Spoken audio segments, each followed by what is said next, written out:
ଥରେ ପୃଥିବୀ ପୃଷ୍ଠରେ 4 ଲୋକଙ୍କର ମୃତ୍ୟୁ ଏକା ସାଥିରେ ହୋଇଥିଲା।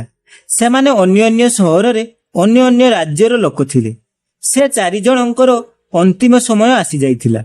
ଗୋଟିଏ ସମୟରେ ହିଁ ଯମଦୂତ 4 ଜଣଙ୍କୁ ନବା ପାଇଁ ଆସିଲେ। ଯେଉଁମାନେ ମରି ଯାଇଥିଲେ ସେମାନଙ୍କ ଭିତରୁ ଜଣେ ଗୋଟିଏ ରାଜ୍ୟର ରାଜା ଥିଲେ, ଆଉ ଜଣେ ଧନୀ ବେପାରୀ ଥିଲେ, ଆଉ ତୃତୀୟ ଲୋକଟି ପୂଜା ପାଠ କରୁଥିବା ବାଲା ପଣ୍ଡିତ ଥିଲେ, ଆଉ ଚତୁର୍ଥ ଲୋକଟି ଗୋଟିଏ ମଜଦୁର ଥିଲେ, ଯିଏ ଦିନସାରା କଷ୍ଟ କରି କାମ କରି ପରିବାର ଚଳାଉଥାନ୍ତି। 4 ଜଣ ଆତ୍ମାକୁ ନେଇ ଯମଦୂତ ଯମରାଜ ପାଖରେ ଯାଇ ପହଞ୍ଚିଲେ। 4 ଜଣ ଯାଇ ସେଠାରେ ଛିଡା ହୋଇଗଲେ, ଆଉ ସେମାନେ ଭାବୁଥାନ୍ତି କି କିଏ ସ୍ୱର୍ଗକୁ ଯିବ ଆଉ କିଏ ନର୍କକୁ ଯିବ। ଯମରାଜ ନିଜ ଆସନରେ ବସି ନଥିଲେ। ତା ପୂର୍ବରୁ ସେମାନେ 4 ଜଣ ନିଜ ଭିତରେ କଥାବାର୍ତ୍ତା ହେବା ପାଇଁ ଲାଗିଲେ। ନିଜେ ନିଜକୁ କହୁଥିଲେ କି ମୁଁ ସ୍ୱର୍ଗକୁ ଯିବି। ସର୍ବପ୍ରଥମେ ରାଜା କହିବା ପାଇଁ ଲାଗିଲେ, ମତେ ଯମରାଜ ନିଶ୍ଚିତ ସ୍ୱର୍ଗକୁ ବଟାଇବେ। ମୁଁ ଜଣେ ବିଶ୍ୱବିଖ୍ୟାତ ରାଜା ଅଟେ। ମୋର ଶୁଭ କର୍ମରେ ମୁଁ ପୃଥିବୀ ପୃଷ୍ଠରେ ବହୁତ ନାମ କମାଇଛି। ଚାରିଆଡେ ମୋର ଭଲ କର୍ମର ଚର୍ଚ୍ଚା ଲୋକମାନେ କରିଥାନ୍ତି। କେବେ କେହି ମୋ ରାଜଦରବାରରୁ ଖାଲି ହାତରେ ଫେରି ନାହିଁ। ମୁଁ ତାଙ୍କୁ ଏତେ ଧନ ଦେଇଛି, ସେ ଜୀବନଭର ମୋର ନାଁ ଭୁଲି ପାରିବ ନାହିଁ। ଚାରିଆଡେ ମୋ ନାଁରେ ଚର୍ଚ୍ଚା ହଉଥାଏ। ମୋ ଦ୍ୱାରା ହୋଇଥିବା ଦାନରେ ଅନେକ ଲୋକଙ୍କୁ ଖାଦ୍ୟ ମିଳିଥାଏ, ରହିବା ପାଇଁ ଘର ବନାଇଥାନ୍ତି। ସେଥିପାଇଁ ମୋର କର୍ମକୁ ଯମରାଜ ଦେଖିଲେ ହିଁ ନିଶ୍ଚିତ ସ୍ୱର୍ଗକୁ ବଟାଇବେ। ରାଜାଙ୍କର କଥା ଶୁଣି ଧନୀ ବେପାରୀ କହିବା ପାଇଁ ଲାଗିଲେ, ଆରେ ଭାଇ, ମୁଁ ପୃଥିବୀ ପୃଷ୍ଠରେ ରହି ବହୁତ ଧନ କମାଇଛି, ଆଉ ସେ ଧନରେ ମୁଁ ଲକ୍ଷ ଲକ୍ଷ ଲୋକଙ୍କର ସାହାଯ୍ୟ ବି କରିଛି। ମୋର କମାଇଥିବା ଧନରୁ ଦୁଃଖୀ ଗରିବ ଲୋକଙ୍କର ସହାୟତାରେ ଲଗାଇଛି। ମୋର ଶୁଭ କର୍ମକୁ ଦେଖି ଯମରାଜ ମତେ ହିଁ ସ୍ୱର୍ଗକୁ ବଟାଇବେ। ବେପାରୀର କଥା ଶୁଣି ପଣ୍ଡିତ କହିବା ପାଇଁ ଲାଗିଲେ, ଭାଇ, କାହିଁକି ବ୍ୟର୍ଥର କଥା କହୁଛ? ସ୍ୱର୍ଗକୁ ଯିବା ଏତେ ସହଜ କାମ ନୁହେଁ। ସ୍ୱର୍ଗକୁ ଯିବା ପାଇଁ ହେଲେ ଦାନ ଧର୍ମ କରିବା ସହିତ ପୂଜା ପାଠ ବି କରିବା ପାଇଁ ପଡିଥାଏ। ସ୍ୱର୍ଗକୁ ତ ମୁଁ ହିଁ ଯିବି, କାହିଁକି ନା ମୁଁ ଭଗବାନଙ୍କର ବହୁତ ପୂଜା ପାଠ କରିଛି। ପୁରା ଜୀବନ ମୋର ପୂଜା ପାଠରେ ବିତାଇଛି। ମୋର ଏହି ଶୁଭ କାମରେ ହିଁ ଯମରାଜ ମତେ ହିଁ ସ୍ୱର୍ଗକୁ ବଟାଇବେ। ଏ କଥା ମୁଁ ଭଲ ଭାବରେ ଜାଣିଛି। ଯେମିତି ଏ 3 ଜଣ ନିଜ ନିଜ ଭିତରେ କଥା ହେଉଥିଲେ, ଆଉ ନିଜ ନିଜକୁ କହୁଥାଏ କି ମୁଁ ସ୍ୱର୍ଗକୁ ଯିବି, ଆଉ ଯୋଉ ସମସ୍ତେ ଥିଲେ ସେଇ ଚତୁର୍ଥ ବ୍ୟକ୍ତି ମଜଦୁରକୁ ଦେଖିବା ପାଇଁ ଲାଗିଲେ। ସେମାନେ ଭାବିଲେ କି ଇଏ ବି କିଛି ଭଲ କାମ କରିଛି ନା ନାହିଁ, ନା ଏହାର ପୁରା ଜୀବନ ମଜଦୁର କରି ଅନ୍ୟଙ୍କର ଅଧୀନରେ କାମ କରିଛି। ମଜଦୁର ସେମାନଙ୍କର କଥା ଚୁପଚାପ ଶୁଣିବା ପାଇଁ ଲାଗିଲେ। ସେମାନେ 3 ଜଣ ଗର୍ବର ସହିତ ନିଜ ନିଜର ପ୍ରଶଂସା କରୁଥାନ୍ତି। ସେହି ସମୟରେ ଯମରାଜ ନିଜର ଚିତ୍ରଗୁପ୍ତ ସହିତ ଦରବାରରେ ପହଞ୍ଚିଲେ। ଚିତ୍ରଗୁପ୍ତ ହାତରେ ମୋଟା ବହି ଥିଲା। ସେଥିରେ ସମସ୍ତ ପ୍ରାଣୀର କର୍ମର ହିସାବ ଥିଲା। ଯମରାଜ ନିଜର ସିଂହାସନରେ ବସିଗଲେ। ତାପରେ ଚିତ୍ରଗୁପ୍ତ ରାଜାଙ୍କୁ ନିଜ ପାଖକୁ ଡାକିଲେ। ତାଙ୍କୁ ପଚାରିବା ପାଇଁ ଲାଗିଲେ କି ତମେ ପୃଥିବୀ ପୃଷ୍ଠରେ ବହୁତ ବଡ ରାଜା ଥିଲ, ତେଣୁ ତମେ କୁହ କଣ କଣ ଶୁଭ କାମ ତମେ କରିଛ। ତାପରେ ରାଜା ପୁରା ଗର୍ବର ସହିତ କହିଲେ, ହେ ଭଗବାନ, ମୁଁ ଜଣେ ବହୁତ ବଡ ରାଜ୍ୟର ରାଜା ଥିଲି। ମୋର ରାଜ୍ୟର ରାଜ୍ୟବାସୀ ବହୁତ ଖୁସିରେ ଥିଲେ। ମୋ ରାଜ୍ୟରେ ଗରିବ ବହୁତ କମ ଥିଲେ। ମୋର ରାଜ୍ୟର ଲୋକମାନଙ୍କୁ କୌଣସି ଜିନିଷର ଅଭାବ ନଥିଲା। ଯିଏ ଭୋକର ଥାଏ ତାଙ୍କୁ ଖାଦ୍ୟ ମିଳୁଥାଏ। ଗରିବ ଲୋକଙ୍କୁ ଦାନ ଦିଆଯାଉଥାଏ। ପ୍ରଜାମାନେ ବହୁତ ଖୁସିରେ ଥିଲେ। ପ୍ରଜାମାନେ ଦିନ ରାତି ମୋର ପ୍ରଶଂସା କରୁଥାନ୍ତି।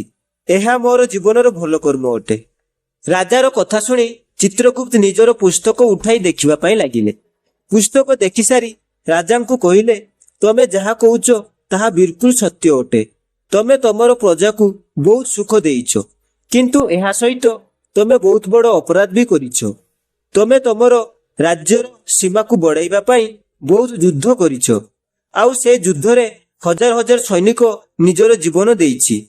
ସେ ସମସ୍ତଙ୍କର ମୃତ୍ୟୁର କାରଣ ତମେ। ସେ ସୈନିକର ପରିବାର ଆଉ ତାଙ୍କ ପିଲାକୁ ଅନାଥ କରିବା ବାଲା ତମେ। ସେମାନଙ୍କର ସ୍ତ୍ରୀକୁ ବିଧବା ବନାଇବା ବାଲା ତମେ। ତମେ ହଜାର ପରିବାରକୁ ଦୁଃଖ ଦେଇଛ। ଯୁଦ୍ଧ କରି ରାଜ୍ୟ ବଢାଇବା ଠାରୁ ଭଲ ଏହା ଥିଲା କି ନିଜର ପଡୋଶୀ ଦେଶ ସହ ମିତ୍ରତା କରି ତାଙ୍କ ସହିତ ବେପାର ବଢାଇଥାନ୍ତ। ତମେ ତମର ପ୍ରଜାମାନଙ୍କୁ ସୈନିକର ରକ୍ତରେ ସୁଖୀ ବନାଇଛ। ସେଥିପାଇଁ ତମେ ସ୍ୱର୍ଗକୁ ଯାଇପାରିବ ନାହିଁ। ରାଜା ଚୁପଚାପ ପଛକୁ ଚାଲିଗଲେ। ତାପରେ ଚିତ୍ରଗୁପ୍ତ ବେପାରୀକୁ ପଚାରିଲେ, ତମେ ପୃଥ୍ବୀ ପୃଷ୍ଠରେ କଣ କଣ ଭଲ କାମ କରିଛ? ତାପରେ ବେପାରୀ କହିଲେ, ହେ ଭଗବାନ, ମୁଁ ପୃଥ୍ବୀ ପୃଷ୍ଠରେ ଯେତେ ବି ଧନ କମାଇଛି ସବୁ ଭଲ କାମରେ ଲଗାଇଛି। ବହୁତ ଲୋକଙ୍କୁ ଖାଦ୍ୟ ଦେଇଛି, କେତେ ଆଶ୍ରମକୁ ଦାନ ଦେଇଛି, ଯାହା ପାଖରେ ରହିବା ପାଇଁ ଘର ନଥିଲା ତାଙ୍କୁ ଘର ଦେଇଛି, ବହୁତ ସହରରେ ମନ୍ଦିର ନିର୍ମାଣ କରିଛି। ଏହି ମୋର ଜୀବନର ଭଲ କର୍ମ ଅଟେ। ବେପାରୀର କଥା ଶୁଣି ଚିତ୍ରଗୁପ୍ତ ନିଜର ପୁସ୍ତକ ଦେଖିଲେ, ଯେଉଁଥିରେ ବେପାରୀର ଜୀବନର ଭଲ ଖରାପ କର୍ମ ଲେଖାଯାଇଥିଲା। ଚିତ୍ରଗୁପ୍ତ କହିଲେ, ଦେଖ, ତମେ ଯାହା କହୁଛ ତାହା ସତ ଅଟେ।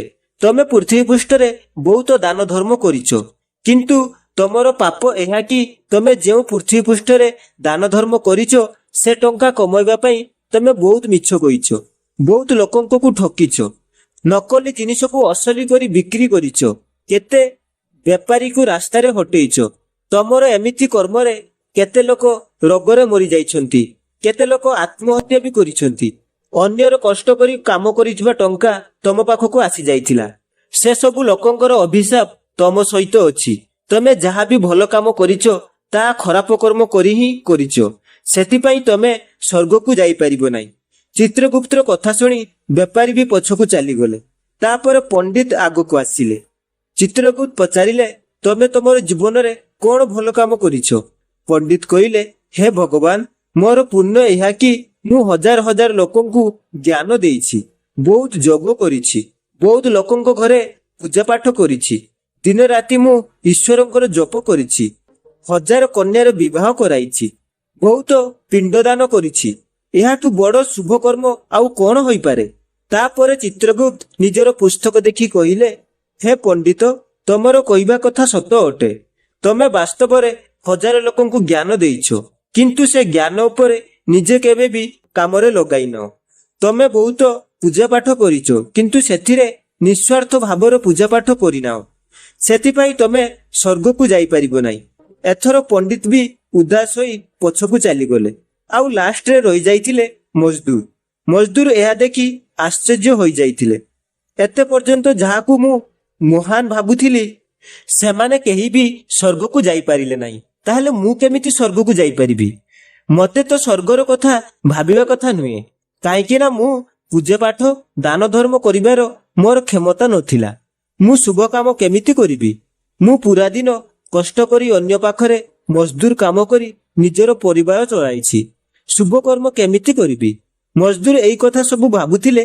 ଚିତ୍ରଗୁପ୍ତ ତାଙ୍କୁ ଡାକିଲେ ଆଉ ତାଙ୍କୁ ପଚାରିଲେ। ଚିତ୍ରଗୁପ୍ତ ପଚାରିବା ପୂର୍ବରୁ ମଜଦୁର ନିଜେ ପ୍ରଥମେ କହିବା ପାଇଁ ଲାଗିଲେ, ମୁଁ ପୃଥ୍ବୀ ପୃଷ୍ଠରେ ଗୋଟିଏ ଗରିବ ଘରେ ଜନ୍ମ ନେଇଥିଲି। ଦାନ ଧର୍ମ ପୂଜା ପାଠ କରିବାର ମୋର ସମର୍ଥ ନଥିଲା। ମୁଁ ଶୁଭ କାମ କେମିତି କରିବି? ମୁଁ ମୋର ପରିବାରର ବହୁତ କଷ୍ଟରେ ଚଳାଉଥିଲି। ମୁଁ ଜାଣିଛି ଭଗବାନ, ମୁଁ ସ୍ୱର୍ଗକୁ ଯାଇପାରିବି ନାହିଁ। ମୁଁ ପୃଥ୍ବୀ ପୃଷ୍ଠରେ ହିଁ ନର୍କ ଭଳି ଦୁଃଖ ଭୋଗୁଥିଲି, ଏଠାରେ ବି ଭୋଗିବି। ମୋର ଗୋଟିଏ ଇଚ୍ଛା ଅଛି, ମୁଁ ସ୍ୱର୍ଗକୁ ତ ଯାଇପାରିବି ନାହିଁ, ମୁଁ ଥରେ ସ୍ୱର୍ଗକୁ ଦେଖିବା ପାଇଁ ଚାହୁଁଛି। ଏହାଠୁ ମୋର ବଡ ଆଉ କିଛି ଇଚ୍ଛା ନାହିଁ, କାହିଁକି ନା ମୁଁ ଏମିତି କିଛି କାମ କରିନାହିଁ କି ମତେ ସ୍ୱର୍ଗକୁ ପହଞ୍ଚାଇ ପାରିବ। ବାସ୍ ମୁଁ ଦିନ ସାରା ମଜଦୁର କାମ କରିଲା ପରେ ଯେତେ ବି ସମୟ ମୋ ପାଖରେ ବଞ୍ଚି ଯାଉଥିଲା, ମୁଁ ମୋର ବୁଢା ମା ବାପାର ସେବା କରୁଥାଏ। ସେମାନଙ୍କୁ ଖୁଆଇବା, ଗାଧେଇବା, କପଡା ପିନ୍ଧାଇବା ଏସବୁ କାମ କରିଲା ପରେ ମୋ ପାଖରେ ସମୟ ବଞ୍ଚୁ ନଥାଏ କି ମୁଁ ଦାନ ଧର୍ମ କରିପାରିବି। ମତେ ତ ମନ୍ଦିର ଯିବା ପାଇଁ ବି ସମୟ ମିଳୁନଥାଏ। ମଜଦୁରର କଥା ଶୁଣି ଚିତ୍ରଗୁପ୍ତ ପଚାରିଲେ, ଏ ମାନବ, ତମେ ଧ୍ୟାନରେ ମନେ ପକାଇ କୁହ, ତମେ କେବେ ତ କୌଣସି ଭଲ କାମ କରିଥିବ? ତାପରେ ମଜଦୁର ପୁରା ଜୀବନର ଘଟଣାକୁ ମନେ ପକାଇଲେ। ତାପରେ ମନେ ପଡିଲା, ଥରେ ମଜଦୁରକୁ ବହୁତ ଜୋରରେ ଭୋକ ଲାଗିଥିଲା। ସେ ରୋଟି ଖାଇବା ପାଇଁ ବସିଥିଲେ। ସେହି ସମୟରେ ସେଠାରେ ଗୋଟିଏ କୁକୁର ଆସି ପହଞ୍ଚିଲା। ସେ କୁକୁରଟି ରୋଗରେ ଥିଲା ଆଉ ଲାଗୁଥିଲା କେତେ ଦିନ ହେଲା ଭୋକରେ ଅଛି। ସେ ଠିକରେ ଚାଲି ବି ପାରୁନଥାଏ। ସେ କୁକୁର ଆସି ମୋ ଆଗରେ ବସିଗଲା, ମୋର ରୁଟିକୁ ଦେଖିବା ପାଇଁ ଲାଗିଲା। ମୁଁ ବୁଝିପାରିଲି କି ଏ କୁକୁର ଭୋକରେ ଅଛି। ମୋର ମନ ଭିତରୁ ଆବାଜ ଆସିଲା କି, ଗୋଟିଏ କଥା କହି ନ ପାରୁଥିବା ଜୀବକୁ ଛାଡି ତୁ କେମିତି ଖାଇପାରିବୁ? ମୁଁ ସେ ରୋଟି ନ ଖାଇ କୁକୁରକୁ ଦେଇ ଦେଇଥିଲି। ମୁଁ ପୁରା ଦିନ ଭୋକରେ ରହି କାମ କରିଥିଲି। ମଜଦୁରର ଏ କଥା ଶୁଣି ଚିତ୍ରଗୁପ୍ତ ହସିଦେଲେ। ସେ ଲୋକଙ୍କର ହାତ ଧରି ସମ୍ମାନ ସହିତ ସ୍ୱର୍ଗକୁ ନେଇଗଲେ। ଆଉ ଚିତ୍ରଗୁପ୍ତ କହିଲେ, ବାସ୍ତବରେ ତମେ ହିଁ ସ୍ୱର୍ଗରେ ରହିପାରିବ। ତମର ଯେଉଁ ତ୍ୟାଗ, ତମେ ଯେଉଁ ପଶୁ ଉପରେ ଦୟା କରିଥିଲ, ଏହା ହିଁ ଶୁଭ କାମ ଅଟେ। ମଣିଷ ଯେକୌଣସି କାମ ନିଃସ୍ୱାର୍ଥ ଭାବରେ କରିଥାଏ, ବାସ୍ତବରେ ସେଥିରେ ହିଁ ପୂର୍ଣ୍ଣ ମିଳିଥାଏ। ନିଃସ୍ୱାର୍ଥ ଭାବରେ କରିଥିବା ଲୋକଙ୍କର କାମ ଆପଣଙ୍କୁ ସବୁ ପାପ ନଷ୍ଟ କରିଦେଇଥାଏ। ଲୋକଙ୍କ ଦ୍ୱାରା ହୋଇଥିବା ଲୋଭ, ସ୍ୱାର୍ଥ ଓ ମୋହରେ କରିଥିବା ଶୁଭ କାମ ଫଳପ୍ରଦ ହୋଇନଥାଏ। ସେଥିପାଇଁ ଜୀବନରେ କୌଣସି ବି କାମ ନିଃସ୍ୱାର୍ଥ ଭାବରେ କରିବା ଦରକାର। ସ୍ୱର୍ଗକୁ ସେହି ବ୍ୟକ୍ତି ଯାଇଥାଏ ଯିଏ ନିଃସ୍ୱାର୍ଥ ଭାବରେ ପ୍ରାଣୀର ସେବା କରିଥାଏ। ସେ ଯେମିତି ଅବସ୍ଥାରେ ଅଛି, ସେହି ଅବସ୍ଥାରେ ନିଜର ସମର୍ଥ ଅନୁସାରେ ନିଃସ୍ୱାର୍ଥ ଭାବରେ ଯାହା ବି କାମ କରିଥାଏ, ତାହା ହିଁ ମୁକ୍ତିର ଦାତା ଅଟେ। ଏହି ପୁଣ୍ୟ କାମ ହିଁ ତାଙ୍କୁ ସ୍ୱର୍ଗକୁ ପହଞ୍ଚାଇ ପାରିବ। ତେଣୁ ଦର୍ଶକ ବନ୍ଧୁ, ଏ ଛୋଟ କାହାଣୀଟି ଆପଣଙ୍କୁ କେମିତି ଲାଗିଲା ମୋତେ କମେଣ୍ଟ କରି ଜଣାଇବେ। ଯଦି କାହାଣୀଟି ଆପଣଙ୍କୁ ଭଲ ଲାଗିଥିବ, ତାହେଲେ କାହାଣୀଟିକୁ ବହୁତ ମାତ୍ରାରେ ସେୟାର କରନ୍ତୁ। ଆଉ ପ୍ରଥମ ଥର ପାଇଁ ମୋ ଚ୍ୟାନେଲରେ ଭିଜିଟ୍ କରିଥିଲେ ଚ୍ୟାନେଲଟିକୁ ସବସ୍କ୍ରାଇବ କରିନିଅନ୍ତୁ। ଏମିତି ସୁନ୍ଦର ସୁନ୍ଦର କାହାଣୀ ଏହି ଚ୍ୟାନେଲରେ ଶୁଣିବା ପାଇଁ ପାଇବେ। ଆଉ ଆପଣମାନଙ୍କୁ ବହୁତ ବହୁତ ଧନ୍ୟବାଦ, ଆପଣମାନେ ଏମିତି ମୋତେ ଭଲ ପାଇବା ଦେଇଛନ୍ତି।